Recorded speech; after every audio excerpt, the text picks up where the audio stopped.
It felt like a dream, taken away from us as we woke up to our reality, our favorite franchises fading into obscurity. However, this dream is reality because Klonoa, the dream traveler, has returned. You're tuning in to the J Blast Network. Oh yeah, welcome to the next level.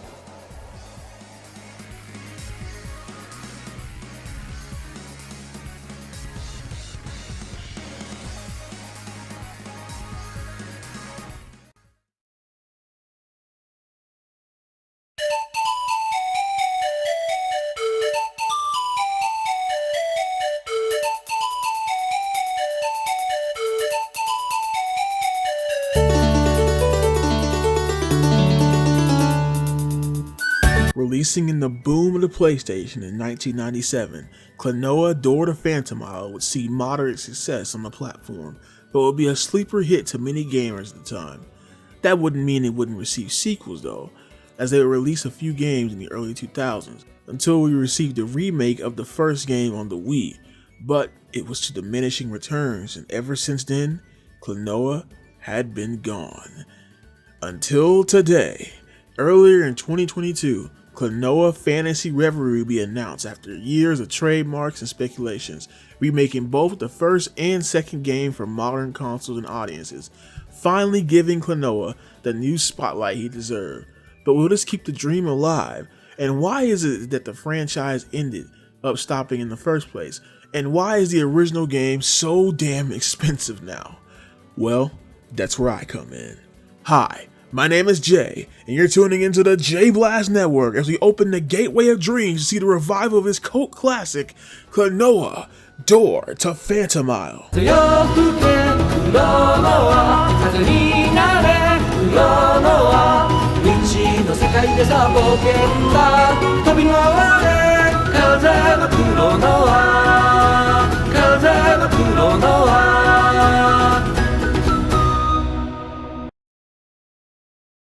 Our journey begins as a strange dream.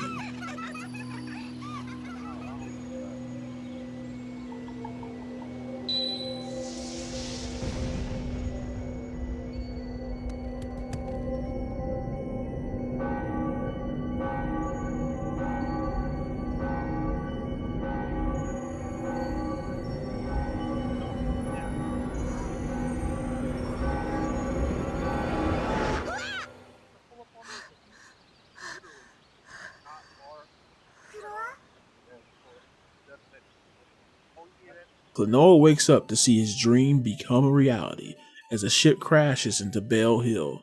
Curious about his dream, Klonoa sets out to find out what's going on Bell Hill with his friend Hupo. Klonoa is a 2.5D puzzle platformer in which navigating the level is more puzzle based than obstacle based. You see, Klonoa's challenge comes from manipulating objects and enemies in the world to his advantage instead of just avoiding them. He uses the wind ring with the help of Hupo to grab enemies and turn them into balls, which he can throw or use to double jump or use them to attack. Using these creatures is what most of the puzzles are about, and successfully solving them will require you to think a little about you and the creature's positioning. There are also bigger enemies that can be used as platforms once hitting them, and enemies with shields which you have to navigate around to grab properly.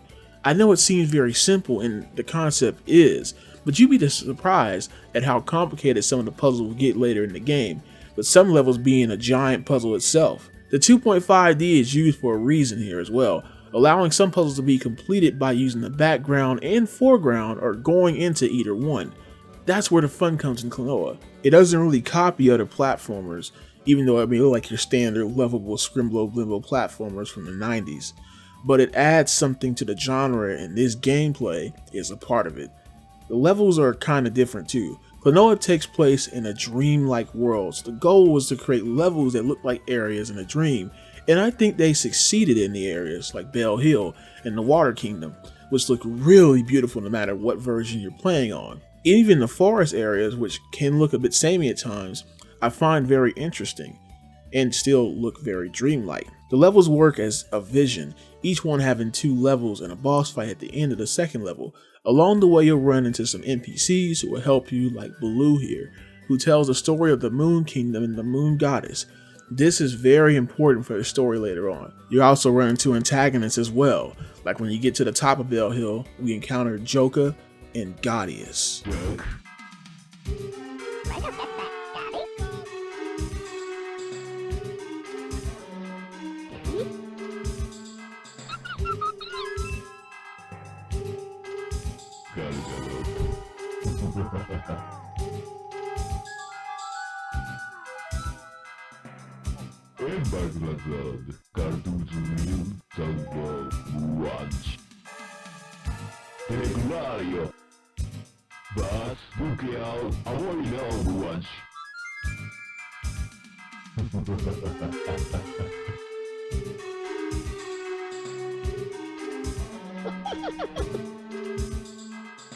Joka is the evil rival of the game who acts like a clown living up to his appearance.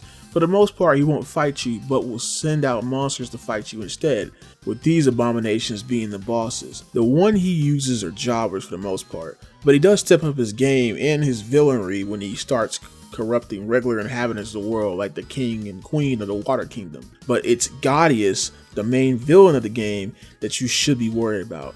And can I just say how raw he looks? Like, the dude has a freaking galaxy in his body, bro. That shit is so freaking cool, man. And that eerie voice, it sets this intimidating mood whenever he talks. Now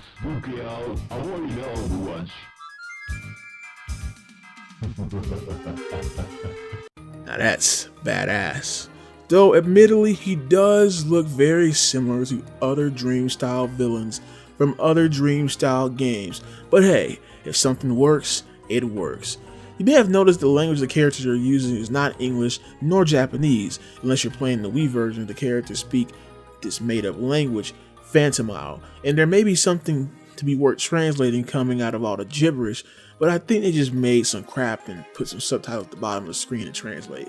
Still, making a whole language for just a small game like this that's not even an RPG is pretty commendable, and it shows that they decided to put so much care into the world building. With all that being said, you might be wondering what makes Klonoa so memorable, because as of right now, many of you may be writing this off as a platformer that took the flow from Kirby or Knights. Well, to go into that, I'll have to go into spoilers, and though I normally don't give a warning considering that many of the games I have covered are like 20-something years old, including this game, I'm pretty sure most of you have never played this, and the Phantasy Reverie Series is the first time you're actually diving into a Klonoa game. So if you don't want spoilers, you can skip to the next section in the timestamp. But I will warn you, most of the video is going to be this spoiler section. And of course, with this being a platformer, there are collectibles in the stages. You have the Dream Stones, which are the little stones that you can collect, and you have the Phantom Islanders, citizens that you can save, and saving all of them will give you an unlockable prize at the end of the game. Alright, so before I dive into the latter half of the game, let's recap what happened in the story. After the encounter with Gaudius and Joka, Klonoa and Hupo find the moon pendant which was dropped from the moon princess Laphise after Gaudius kidnapped her. Taking the pendant back to his grandpa's house, Klonoa is told by him to seek out the Frolic Forest Granny. However, upon entering the forest, he is immediately sent on a quest to not only save the dying forest from Gaudius and Joka's minions, but also save the Water Kingdom. Once completing this after a boss fight in Vision 3-2, Joka overhears Klonoa speak about the location of the moon pendant which Joka was looking for, and once finding out it's at his grandpa's house, Joka sets out in his ship to find it, as Klonoa rushes to intercept. Immediately after entering Vision 4, the atmosphere feels off. Klonoa had to take a shortcut through the ruins of the Wind Kingdom, and not only does it look much more gloomier than the previous locations, but the music also sounds like a darker version of the first level's theme. Even in Vision 4-2, the caves that look familiar seem much gloomier than before, but it's when we leave the cave that we begin to realize that the wind has stood still.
Klonoa rushes to save his grandpa, only being stopped by a boss that was summoned in the way. But even after defeating that monster, we realize the wind still hasn't moved.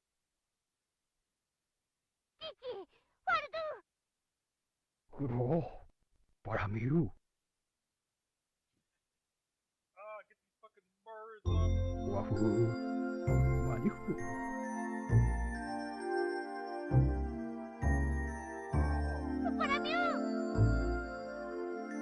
Wayu garshu.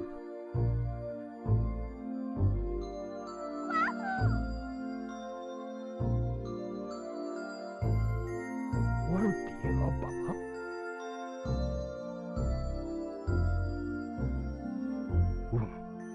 Torawi. Oh, Yomaruku manihu.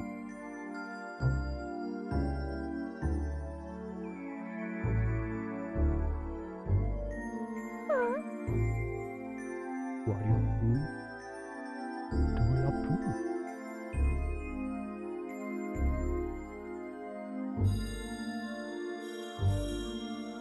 Muduru manirahu.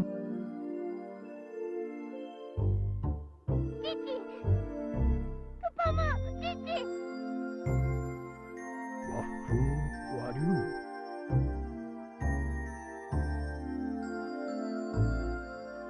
Waru maniu.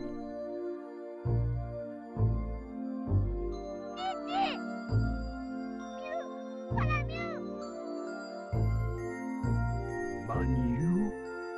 Wa. Mu.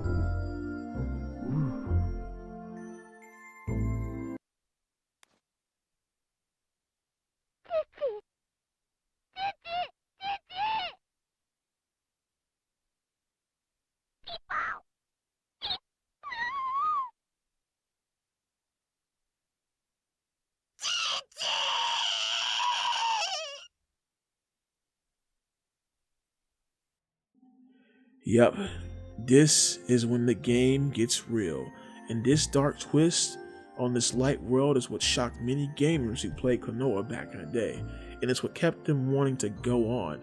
I love this stuff, this baiting switch, and I think if more people knew about it, they'd look into the game in a different way. Now we can take the villains more seriously, and now we see the nightmare behind the sweet dream that the game advertises. But this wasn't the only thing that made fans remember the game. After their loss, the Queen of the Water Kingdom comes to help Klonoa get the Moon Pendant back, which involves heading to the Sun Temple in the sky. The Sun Temple is one giant puzzle built around a lava factory. The residents need Klonoa's help to get him to the altar, but as Gaudia's forces are here, they proclaim themselves as wimps, and it's up to Klonoa to do the task on his own. Gotta have a little lighthearted conversations to lighten up the mood. The Sun Temple keeps that gloomy atmosphere of Vision 4, yet it's more industrialized, which is something we haven't seen much of at this point, as most of the areas have been based around nature. Later on in Vision 5-2, we encounter an eclipse gimmick, which is Gaudia is causing an eclipse to bring nightmares into the world. This gimmick not only makes the level darker, but makes enemies invulnerable until the sun returns, making you have to time your attacks correctly. It even kills enemies you're carrying, showing that the stakes are much higher now. Once completing this section, we can climb up the tower and reach the altar, encountering Joka and Gaudius.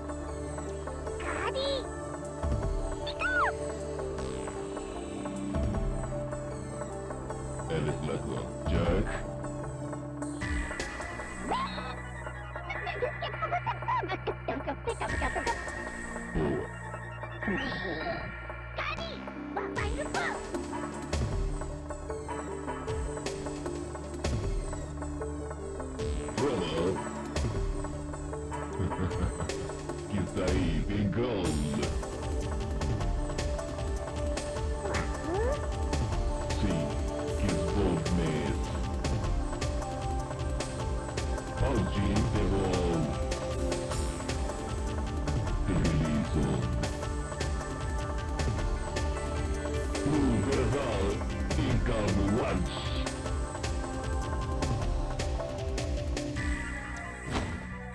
Galgalot Eudolio. Manumes Avoina Geld, Levi Isnisio Dalselm. Augur Vankuch.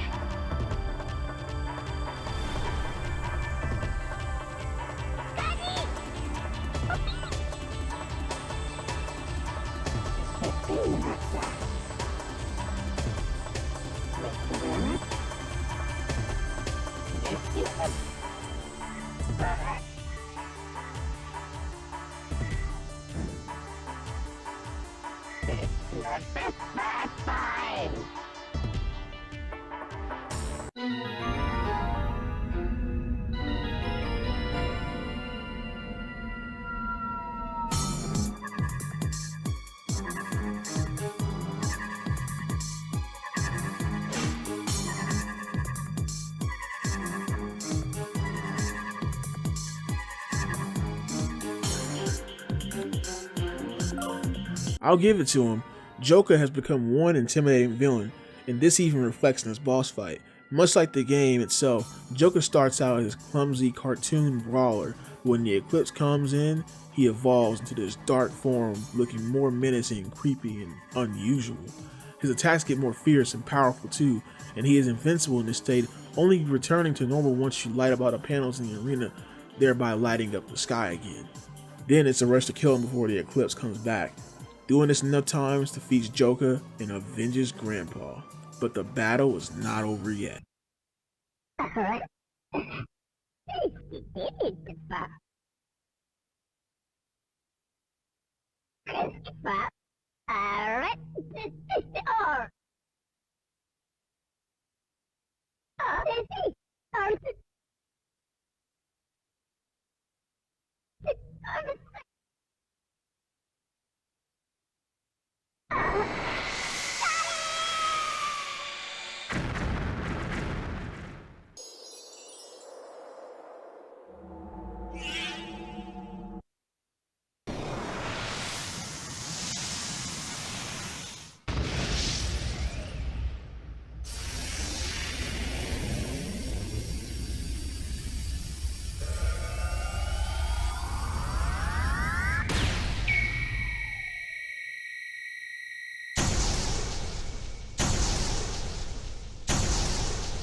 Now, the elusive Moon Kingdom that has been built up throughout the entire game has risen, and it's our final destination on our journey.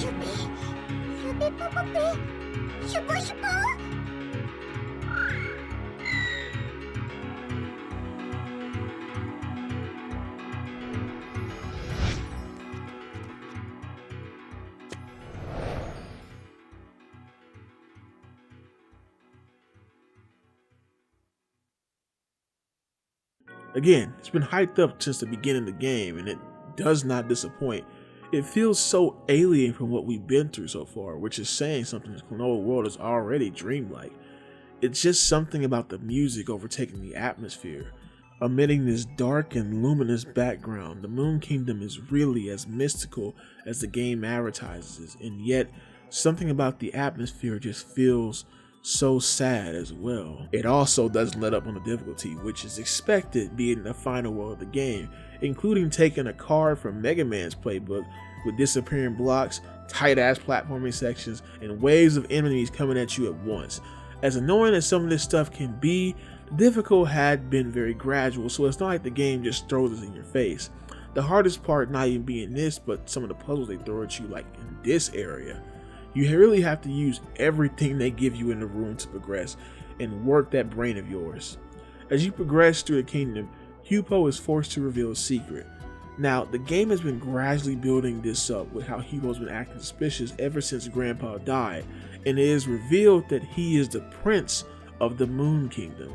Though he reveals this, it seems like there's still more he's hiding.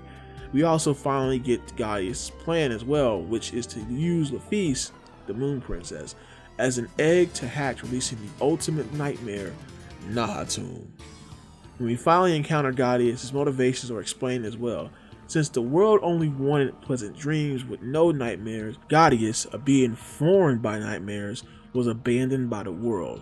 But now with the power of Nahatum, Gaius can bring the whole world into a nightmare until it's destroyed, thereby abandoning the world itself, even if it means killing him and everything around him. And you know what, man? That's kinda raw. Gaius is such a badass villain, man. Before Nahatum can be released, however, he wants to stop Klonoa, who he keeps referring to as a strange dream or a dream traveler. Remember that for later. Gaius' boss fight lives up to the character as he traps Klonoa in a spinning wheel where portals float around. Getting hit by a portal will teleport you above the wheel, where Gaius shoots his nightmare wave at you until you can get back into the wheel. All of this while dropping enemies at you that you need to throw back at him in the background. Once getting past a phase with Gaius, he does this sick and creepy animation.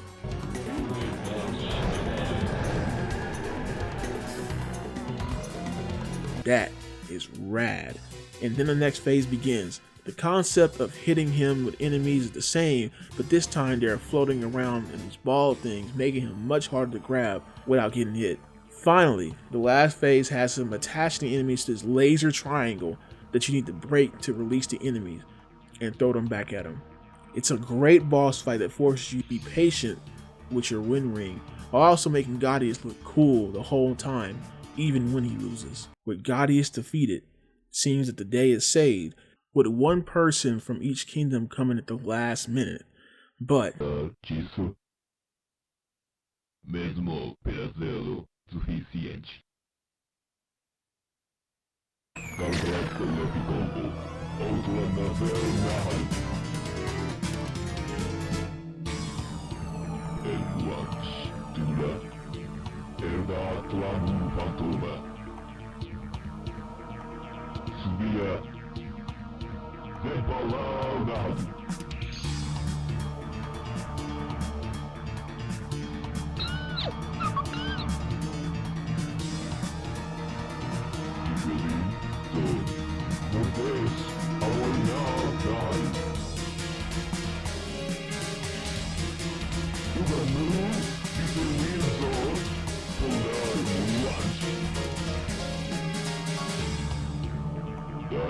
Alguém total pesadelo.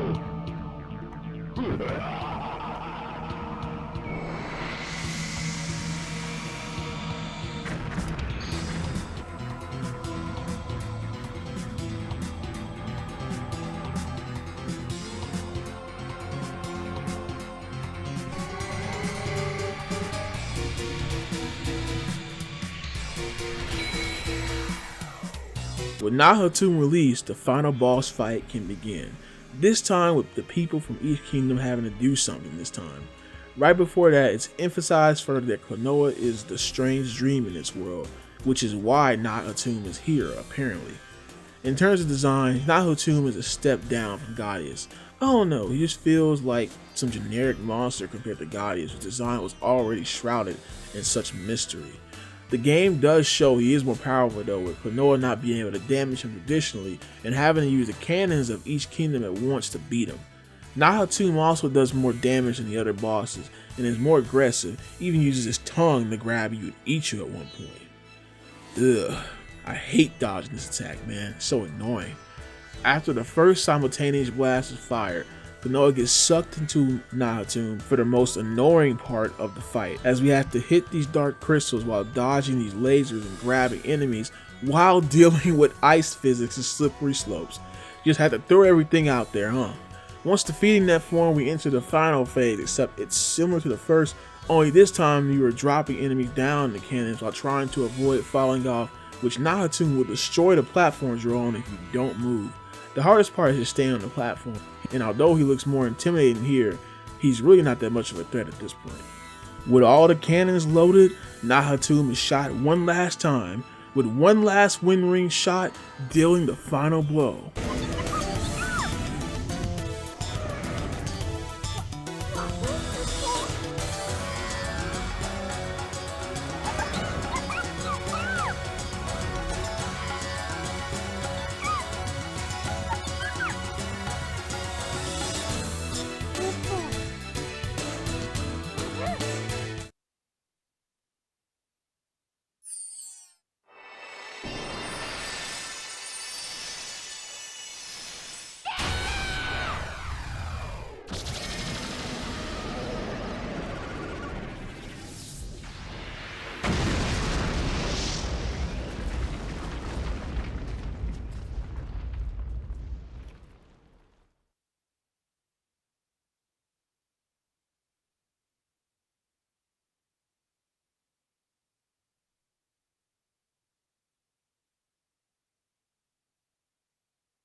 Hypo Mani Raffi.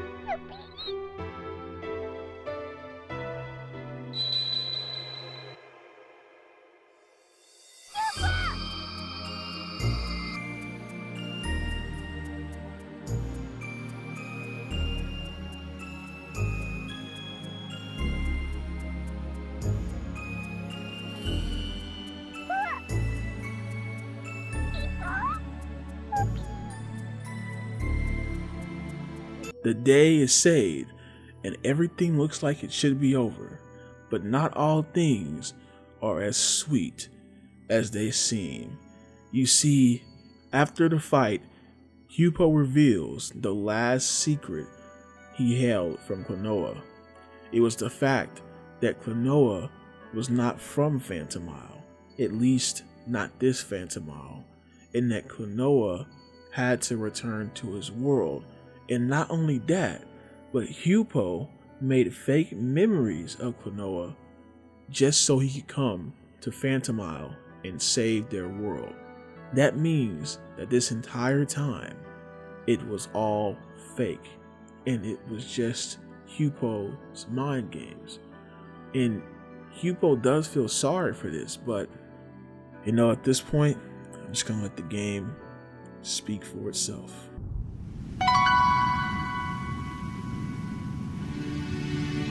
Mania!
Yep, that's the end.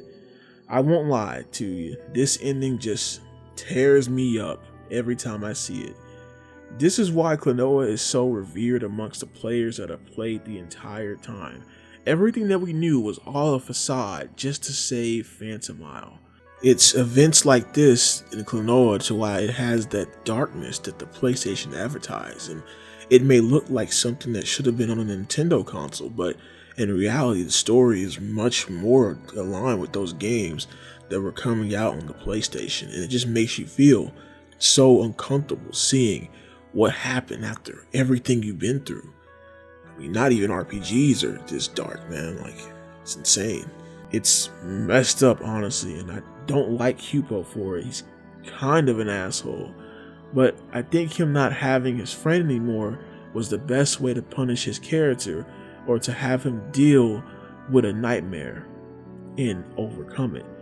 As for Klonoa himself, what he truly is or where he comes from won't be explored until the later sequels, with the only slight explanation being that after the end credits you can see your name on the book, almost alluding to the fact that we were Klonoa the entire time and that this was all just a dream. But I need the second game to explain this stuff further, so I'll leave it at that for now. But I will say this, notice this in the beginning of the game. When you see Klonoa pick up the Wind Ring in the beginning of the game, that was the first time Klonoa entered Phantomile, and we never knew it. It made it look like he was always here, but in reality, he wasn't. But even as dark as it gets, I really love this story. You see, back then, platformers, well, most platformers never went dark. Everything was always happy-go-lucky or had some dark backgrounds, but would always have a happy end or a happy story. The only exception to that would be the Mega Man series with Mega Man 4 and onward, and Mega Man X, that entire franchise. And if you technically counted Castlevania or Ninja Gaiden as platformers, you'd count them too. But most platformers didn't really have a story, or the story was just so simple and, again, happy-go-lucky. But Klonoa, to my knowledge, was still one of the first platformers to ever do this, and not only have the change reflect in the story, but have it reflect in the levels and in the gameplay as well, with each level reflecting the tone of the current conflict. This was in 1997, and games like Sonic Adventure, Jak and Daxter, Ratchet, or Sly wouldn't start pushing platformers like this until 1999 and early 2000.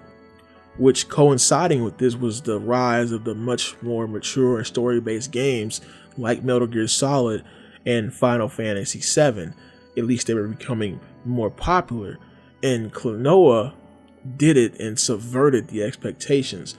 But in an era where games started out like this, where they were advertised like this, it was very hard to advertise something like this for a game like Klonoa. You see, when Phantasy Reverie came out, or got announced, I was so hyped for it, but my friends just laughed at me, and after seeing the first few levels, they wonder why this typical looking platformer was so special. And well, this is why. It's just hard to advertise how this game twists and turns to people, but if they knew, then I think the game would have done a lot better initially. But then again, going in blind kind of makes it a lot better. But despite that, I think the game really wants to push this message of learning how to deal with your nightmares instead of just running away, because running away creates a force of its own, and that being in this game being Gaudius, and that force will come to deal with you at some point. The second game definitely delves deeper into this theme more than here, but that's the general theme of every Klonoa game. It's similar to Nights. In fact, a lot of the stuff in the game is similar to Nights, even though they only released less than a year apart. That's not a bad thing, by the way. It's actually pretty cool.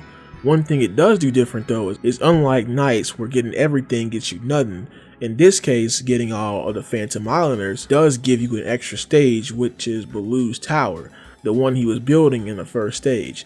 This level is hard as shit, man. Throwing everything at you with the platform you have to do and how you have to use the wind jump and knowing when to use it fast or you'll die really quick. And just look at these enemy layout, man. Good God, you never think a platform like this would go this hard. Once reaching the top of the tower though, we see Baloo get rejected by the Moon Princess because he's too old. You think he would have known that before, and that's kind of creepy. But seeing the princess does unlock the music block, which also gives us a rendition of the level clear theme and gives us access to listening to the songs in the game.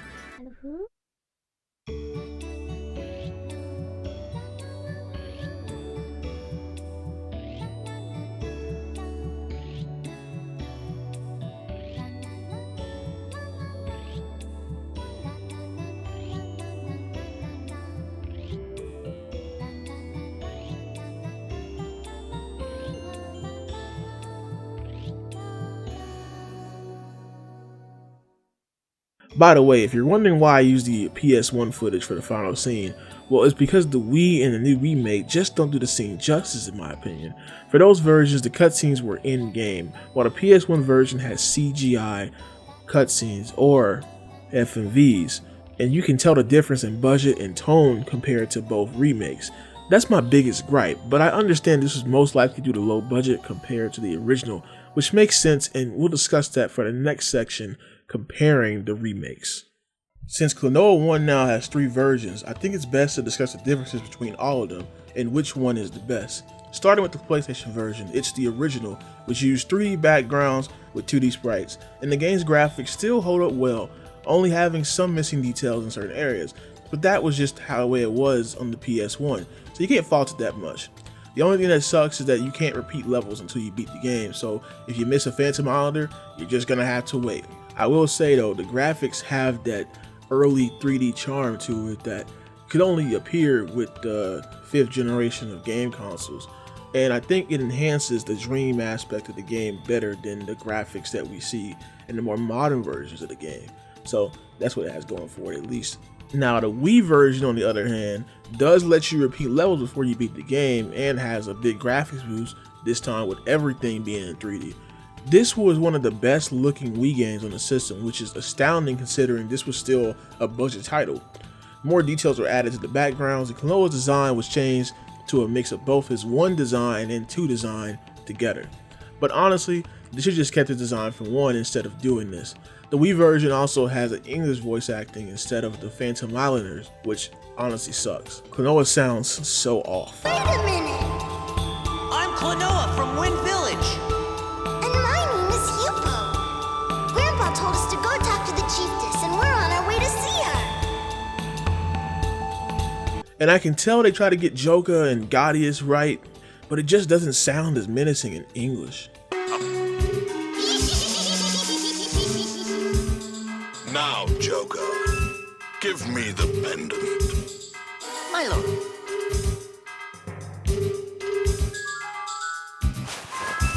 Well now, isn't this strange? It doesn't seem to be here anywhere. What? You can switch back to the old language, but I think they recorded new lines, and I know it sounds like gibberish, but at least it was good sounding gibberish before. Other than that, the Wii version is still pretty good, and adding some features like being able to unlock and change costumes and a time attack really does enhance the game a little bit. The latest version though, Phantasy Reverie, may just be the best version, with it being based off of the Wii version more, but being more accurate to the PS1 designs and improving the Wii's graphics significantly. Seriously, the Water Kingdom looks gorgeous in this version. They really knew how to allocate their budget. The new remakes have most of the same features as the Wii version, except the costumes are $20 DLC, which honestly is not worth it. It just sucks you can't just unlock these in the regular base game. My biggest gripe though with this and the Wii version is some of the cutscenes. Specifically the ones where it was originally an FMV cutscene in the PlayStation version. You see, in both future versions, the cutscenes are all in-game, and sometimes accommodations like changing the skybox or having an entirely new looking area to match the background isn't present, making the cutscenes look worse here than in the original. It won't bother most, but as someone who played the original first, it bothers me and misses the impact, especially in the later cutscenes. But despite that, I think the latest version is the best version of the game and the cheapest, unless you know how to emulate. But how exactly did it get like that? And well, it's a bit of a complicated story. For new players to this game or people looking on the outside, many of you are probably wondering why is Klonoa so revered by its fans and why are all the original games so expensive now? To many it may look like the standard 90s typical platformer, but as you've seen in the video, Klonoa is much more. Not worth $500 much more, but you'll come to understand why it's like this. You see, when Klonoa 1 released on the PS1, it was moderately successful, but it was sort of a sleeper hit. I mean, when you're competing with Crash Bandicoot, Spyro, and the rest of the semi-mature library on the PlayStation, a game that looked like this would be a hard sell. And maybe if it was on the N64 with that market, the game would have done much better, but that'd be in a different time. Klonoa was successful enough to get multiple sequels, with only one of them being a mainline sequel for the PS2 and the rest being handheld spin-offs on the WonderSwan of all things and the Game Boy Advance. All these were pretty good, but the series would face diminishing returns, even with Klonoa being in huge crossover games like Namco Cross Capcom. The series needed a new spark. In came the Wii remake, which was meant to revitalize the franchise, along with being followed up by the remake of Klonoa 2. The problem here though is that the Wii remake failed, and it failed hard. And there were some reasons for this. I mean, look at the box art, man. It looks like some standard Wii shovelware trash. The advertising was also poor, which it's already hard to advertise this game, but it was on a Nintendo console which had a Nintendo audience, and they would usually eat stuff like this up, right? Well, you have to understand that just because a company produces similar games doesn't mean that the game could succeed. It's like asking Pokemon fans to play Dragon Quest. That transfer isn't viable just because it's an RPG, and the same thing happened with Klonoa. And with this failure, the plans for the series revival was scrapped, even though it seemed like the developers at Bandai Namco really wanted to make more Klonoa games. I mean, he's still appealing crossover arts, and I think some mobile games too, but that would be it. Similar to Namco's other prolific character, Cosmos, they would just be reduced to crossovers and cameos, with the series being dead. But at least Cosmos got an ending with Xenosaga 3, but Klonoa had nothing. All seemed lost until YouTube. Now, I somewhat knew of the franchise with the Game Boy games. What really got me back into it was watching a Cat Icarus video on Klonoa, and I immediately went to go emulate the game. And he wasn't the only one making videos. There were other YouTubers like Exo Paradigm Gamer who also made videos on the entire franchise, and other YouTubers who grew up with the games covering them. And it's thanks to these guys that word of mouth of the series spread out, but that wasn't enough to warrant a revival. But lo and behold, Namco would create a Reverie Series for its older titles, and Klonoa 1 and 2 would be one of them. And thanks to the new word of mouth and new interest, even with poor advertising, it couldn't stop this Klonoa sweep, as it ended up not only being the best-selling Klonoa title, but it just sold well in general. And maybe it's because now people know about this game, and those who played it, much like me, were moved by it in some way, and now we are where we are today.